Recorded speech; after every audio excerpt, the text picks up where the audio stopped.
오늘 시편 30편의 표제를 보면요, 다윗의 시, 곧 성전 낙성가라고 기록되어 있습니다. 이 다윗의 시라고 하는 건 이제 뭐 다윗이 지었다라는 정도로 우리가 이해할 수 있을 텐데, 이어서 성전 낙성가라고 되어 있어요. 그러니까 성전 낙성가라는 말의 뜻이 뭐냐면 성전을 봉헌할 때 부르는 노래이거든요. 가만히 생각을 해보면 다윗의 시대에는 성전이 없었습니다. 그러니까 다윗이 이 시를 어떻게 지을 수 있었을까? 한 두 가지 정도로 생각해 볼 수 있는 거예요. 하나는 다윗이 예언자적인 어떤 영성을 가지고 앞으로 지어질 성전을 바라보며 이 노래를 지었다라고 생각해 볼 수 있고, 또 하나는 이게 다윗이 직접 지은 시가 아니라 다윗의 인생 경험을 보고 듣고 배운 후대의 사람들이, 그러니까 후대의 사람들이라고 하면 이제 성전과 관련된 사람들이겠죠. 그런 사람들이 이 다윗의 인생에서 일어났던 어떤 사건들을 하나님께서 이 성전을 짓게 하신 일과 연결을 지어서 만든 노래가 아닐까. 그러니까 예를 들자면 뭐 솔로몬이 성전을 지었을 때에 우리 아버지 다윗의 모습을 봤더니 이러저러한 일들이 있었는데 결국 하나님이 은혜로 지켜주시더라, 이 성전을 짓게 해주셨다, 이런 걸 수도 있겠고, 아니면 포로 바벨론 포로에서 돌아온 이후에 스룹바벨 성전을 지었을 때 우리가 포로로 잡혀갔었지만 하나님께서 다시 회복시켜 주셔서 이 성전을 지을 수 있었다, 그래서 다윗의 그런 모습을 보면서 지은 걸 수도 있겠고, 아니면 나중에 성경에 나와 있지 않은 역사 이야기인데 신구약 중간 시대라고 부르죠. 그때 수전절이란 절기가 있어요. 뭐냐면 유다 마카비라고 하는 사람이 이방 사람들이 성전을 더럽힙니다. 그러니까 돼지 피를 갖다가 제단에 뿌려가지고 성전을 더 이상 쓰지 못하게 유대교를 말살을 하는 거죠. 그런 상황에서 그거를 다시 이제 이방인들을 쫓아내고 독립 왕조를 만들면서 성전을 수복한 사건이 있어요. 수전절이라고 부르는데, 이제 그때 이제 그 사람들이 이렇게 지어서 부른 걸 수도 있고, 여러 가지 이제 후대의 사람들이 불렀던. 그래서 유대교 전통을 보면 이 시가 언제 불러졌냐면 이제 한우카, 아까 말했던 수전절이거든요. 수전절 제8일 끝나는 날입니다. 그때 성전에서 다 같이 이 시를 가지고 이제 노래를 부르면서 하나님께서 이렇게 우리를 회복시켜 주셨다라고 하는 것을 고백하는 걸로 사용이 되었다, 이렇게 이제 유대교 전승에 남아 있습니다. 그러니까 이게 이 표제에서 우리가 확인할 수 있는 건, 그러니까 사실은 다윗이 직접 지었느냐 아니면은 후대 사람들이 지었느냐, 그게 중요한 게 아니고요. 그러니까 이 시의 내용 전체가 뭐냐면은 하나님을 떠나 있었던 자가 징계를 통해 다시 하나님께로 돌아올 수 있었다라는 그 내용을 고백하는 내용이거든요. 그런 찬양이거든요. 그러니까 사실은 그게 제일 중요해요. 그러니까 하나님이 잠깐 우리가 하나님을 떠난 것처럼, 혹은 하나님이 우리를 떠난 것처럼 우리를 징계하실 수 있지만 그 징계가 오히려 하나님의 놀라운 은혜였다라는 사실을 고백하는 것, 이게 핵심입니다.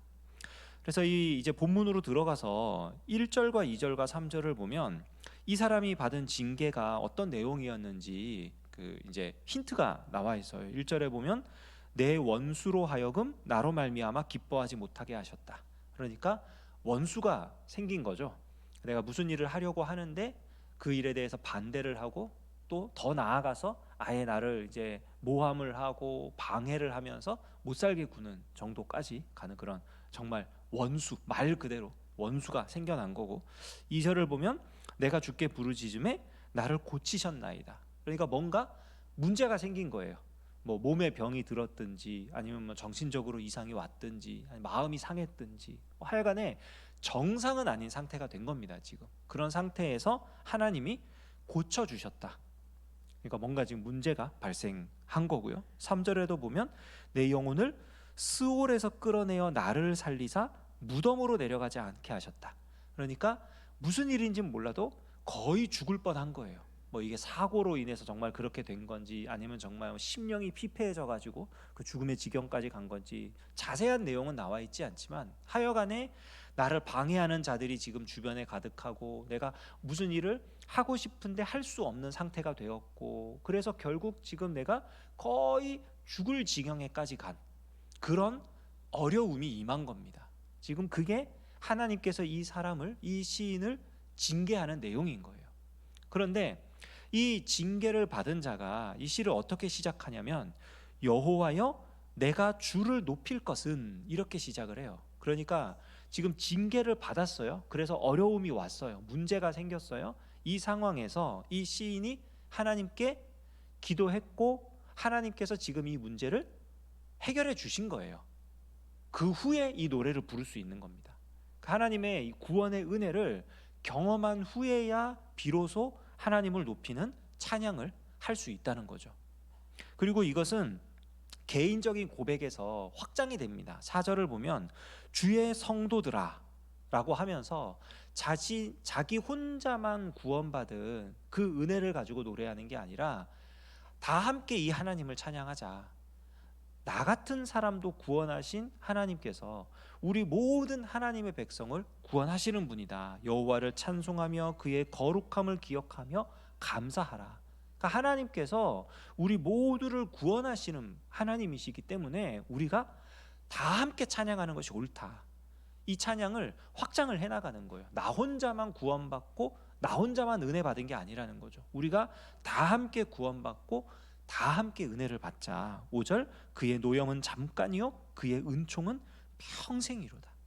그러니까 잠깐 힘들 수 있다는 거예요. 괴로울 수 있다는 거예요. 고통받을 수 있고 문제가 생길 수 있고 몸도 아플 수 있고 여러 가지 일이 꼬일 수도 있고 장애물들이 발생할 수도 있고 여러 가지 힘든 일들이 생길 수 있는데 그것은 잠깐이라는 거예요. 잠깐.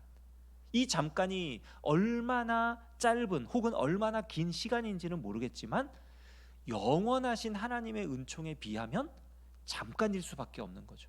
하나님의 은총은 영원하니까. 그러니까 이 어려움의 시기를 우리가 함께 이겨내자. 하나님을 높이자라고 권면을 할 수 있는 겁니다. 그리고 이제 6절로 넘어가게 되면 6절부터 9절까지의 내용을 보면 이 사람이 사실 왜 징계를 받게 되었는지를 솔직하게 고백합니다. 6절에 보시면 내가 형통할 때 말하기를 영원히 흔들리지 아니하리라 하였도다. 이게 무슨 말이냐면 이 사람이 아무 문제가 없을 때가 있었다는 거예요. 아까 말했던 뭐 원수가 생기고 뭐 몸이 아프고 뭐 거의 죽을 지경에 그러지 않았던 때가 있었던 거예요. 형통할 때. 근데 그때 이 사람이 뭐라고 그랬냐면 내가 영원히 흔들리지 않을 것이다. 즉 나의 형통함은 계속될 것이고 나는 절대로 쓰러지지 않을 것이고 내게는 아무 문제가 발생하지 않을 것이다. 이렇게 말했다는 거예요. 왜냐하면 내가 하나님이 나 이렇게 형통하게 해주셨으니까. 근데 7절 보세요. 여호와여 주의 은혜로 나를 산같이 굳게 세우셨더니 주의 얼굴을 가리심에 내가 근심하였나이다. 그러니까 이 사람이 착각했던 게 있었는데 그게 뭐냐면 자기가 형통한 그것이 자기 인생에 있어서 그 뭐라 그럴까요? 굳게 지킬 수 있는 자기 인생의 어떤 보루, 기둥과 같은 그런 모습이었다고 착각하고 있었다는 거예요. 하나님의 은혜로 그렇게 되었던 것인데 사실은 자신의 형통한 모습으로 인하여 하나님께서 은혜로 나를 세워주셨다라는 걸 까먹고 있었던 거죠.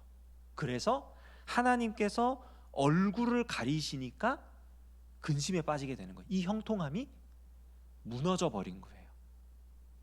하나님이 은혜로 세워주셨는데 세워진 그 자리에 집중하고 세워주신 하나님을 까먹었더니 하나님이 이제는 그 얼굴을 가리시니까 내가 형통하다고 생각했던 내가 굳게 세워져 있었다고 생각했던 나의 모든 삶의 기반이 사실은 아무것도 아니었던 거죠. 근심에 빠진 겁니다. 그래서 8절 9절에 하나님께 부르짖는 거예요. 간구하는 거예요. 내가 무덤에 내려갈 때 내 피가 무슨 유익이 있겠습니까? 그러니까 아까 말했던 3절에서 나왔던 그 얘기죠. 내가 죽을 것 같습니다. 사실 지금까지 살아왔던 내 삶이, 그리고 든든하게 세워져 있었던 내 삶의 모든 기반이 하나님의 은혜였었는데 제가 그것을 모르고 있었습니다. 내가 세운 기반인 줄 알았고, 그래서 나는 흔들리지 않을 줄 알았습니다. 하지만 하나님께서 얼굴을 가리시니까, 그러니까 하나님이 사라진 것처럼, 떠나간 것처럼 보이니까 이제는 감당할 수가 없는 거예요. 내가 죽음에 처한 것과 같습니다. 그러니까 하나님께서 이 사람에게 내리신 징계의 핵심이 뭐냐? 하나님이 떠나버리신 거라는 거예요. 하나님 없는 삶, 이게 이 사람에게 있어서 너무나 큰 징계로 다가온 거죠. 근데요, 우리가 하나님이 우리를 이제 벌하신다고 했을 때 징계가 있고 심판이 있습니다. 이 둘의 차이가 뭐냐면요, 어떤 아픔이나 고통의 그런 정도의 차이가 아니에요. 시험이나 이 시험과 징계의 차이, 그 심판과 징계의 차이는, 심판은 어떤 어려움이 생겼어요, 문제가 발생했어요, 하나님이 얼굴을 가리셨어요, 그래서 하나님을 완전히 떠나면 그게 심판이에요. 그런데 징계는 뭐냐면, 똑같은 상황에 처했다 할지라도 마음을 돌이켜서 하나님께로 돌아오면 그건 징계예요. 그러니까 징계의 목적은 멸망시키고 없애려는 게 아니라 마음을 돌이키고 다시 하나님께로 돌아오게 만들려는 게 징계입니다. 그러니까 아픔이나 고통의 정도와는 전혀 상관이 없어요. 조금만 하나님이 떠난 것처럼 느껴져도 마음을 돌이켜서 하나님께로 돌아오는 사람이 있고요, 그러면 작은 징계로 하나님께 돌아오는 은혜를 누리는 거고요. 좀 둔감하고 그래서 정말 세게 후두려 맞아야 내가 정말 잘못했구나 하면서 회개하고 돌아오는 경우가 있단 말이에요. 그러면 좀 큰 징계를 당해야 하나님께로 돌아오는 상황인 거죠. 근데 조금만한 고통 앞에서 하나님 살아계시지 않는 것 같아, 하나님 내가 믿을 신이 아닌 것 같아, 떠나버리면 심판을 자초하는 거예요. 사실은 하나님이 원하시는 건 그런 모습이 아닙니다. 그러니까 징계는 하나님의 은혜예요. 이 시인의 고백이 그런 겁니다. 지금 무슨 일인지 모르지만 하여간에 그가 쭉 형통하다가 승승장구하다가 그의 삶이 지금 무너진 거예요. 그래서 자신의 모습을 돌아봤더니 승승장구했던 나의 삶이 사실은 하나님의 은혜로 되어진 것이었구나, 이걸 깨달은 거예요. 그래서 하나님께로 돌아오는 겁니다. 10절부터 이제 12절까지 내용이 그거죠. 여호와여 들으시고 내게 은혜를 베푸소서. 은혜를 베푸소서. 나를 다시 형통하게 하소서, 나를 다시 높은 자리에 세우소서 아니에요. 내게 은혜를 베푸소서. 하나님이 내게 은혜를 베푸시면 그걸로 만족한 거죠. 그리고 그 결과가 뭐냐? 12절, 이는 잠잠하지 아니하고 내 영광으로 주를 찬송하게 하심이니. 하나님께서 만약에 내게 영광의 자리를 회복시켜 주신다면 그것은 내 영광이 아니라 하나님을 찬양할 제목이 된다는 거예요. 하나님께 감사할 제목이고 하나님을 찬양하는 내용이 되는 것이지 내가 높아지는 것을 자랑할 그런 일이 아니라는 겁니다. 오늘 이 다윗의 시, 곧 성전 낙성가라는 제목이 달려있는 이 시편 30편의 말씀을 오늘 우리의 삶에 적용할 수 있기를 원합니다. 우리가 어느 자리에 있든지 지금 우리가 있는 그 자리는 하나님께서 세워주신 자리입니다. 혹시 어떤 그 가운데에 아픔이나 고통이나 상함이나 어려움이 있다면 그것은 하나님의 은혜를 다시 한번 생각해 볼 수 있도록 하나님께서 우리에게 허락하신 삶의 순간들일 것입니다. 바라기는 우리가 이 삶의 순간에 여전히 우리와 함께하기를 원하시고 하나님께로 돌아와 하나님의 은혜를 간구하며 하나님의 이름을 드러내고 살아가게 하시기를 원하는 그 하나님의 마음을 알고 우리가 그 하나님과 동행하는 이 하루를 살아갈 수 있기를 예수님의 이름으로 축원합니다. 기도하겠습니다.